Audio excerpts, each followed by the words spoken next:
नमस्ते, सत श्री अकाल, आदाब। मैं रवि मंडराल आपका स्वागत करता हूँ नई कहानी के साथ। तो फ्रेंड्स, बहुत समय पहले की बात है। एक राजा था, उसकी कोई संतान नहीं थी और उसने संतान प्राप्ति के लिए कई प्रयास किए मगर कोई फ़ायदा नहीं हुआ।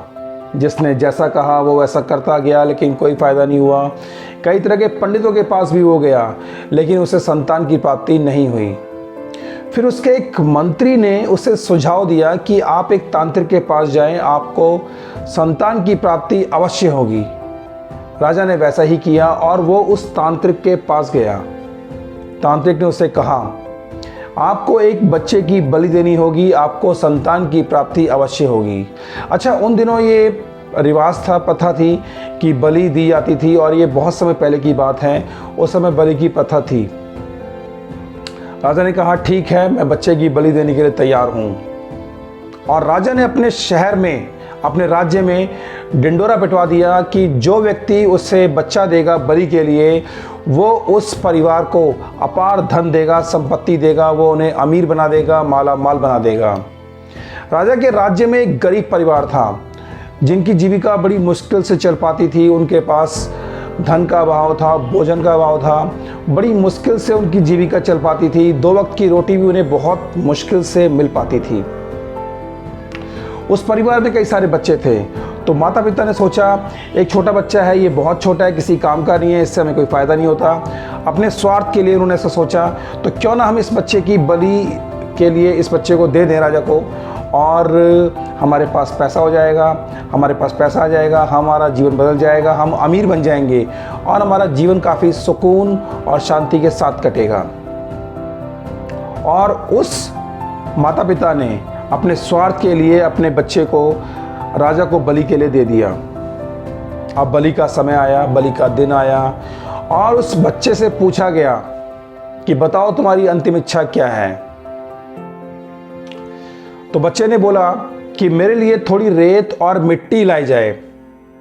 वैसा ही किया गया और बच्चे ने उस रेत और मिट्टी से 4 मंदिर बनाए और उनमें से 3 मंदिर उसने तोड़ दिए और चौथे मंदिर की वो पूजा करने लगा, आराधना करने लगा। ये देख के सारे मंत्री वहां घबरा गए। राजा घबरा गया कि ये बच्चा आखिर कर क्या रहा है।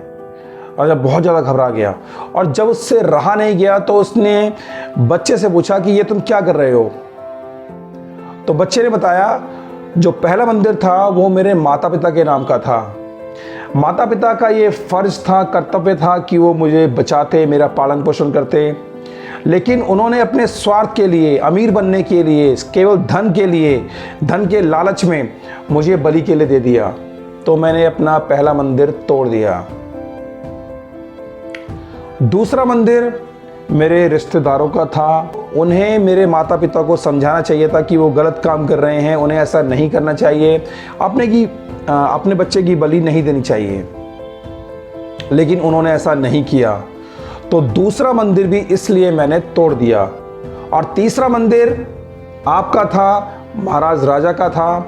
आपका ये कर्तव्य था कि आप अपनी प्रजा की रक्षा करें, अपनी प्रजा को बचाएं, और बजाय आपने मुझे बचाने के मेरी ही बलि की तैयारी कर ली।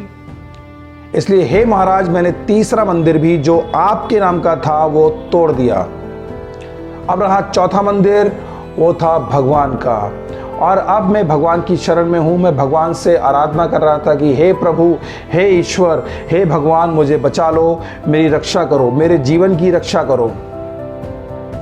ये सुनते ही राजा घबरा गया, उसके पैरों तले जमीन खिसक गई और वो सोचने लगा कि शायद वो एक संतान की प्राप्ति के लिए, बच्चे की प्राप्ति के लिए एक दूसरे बच्चे की बलि दे रहा है, वो गलत काम कर रहा है। और शायद ऐसा भी हो सकता है कि वो बच्चे की बलि दे दे और हो सकता है उसे संतान की प्राप्ति ना हो।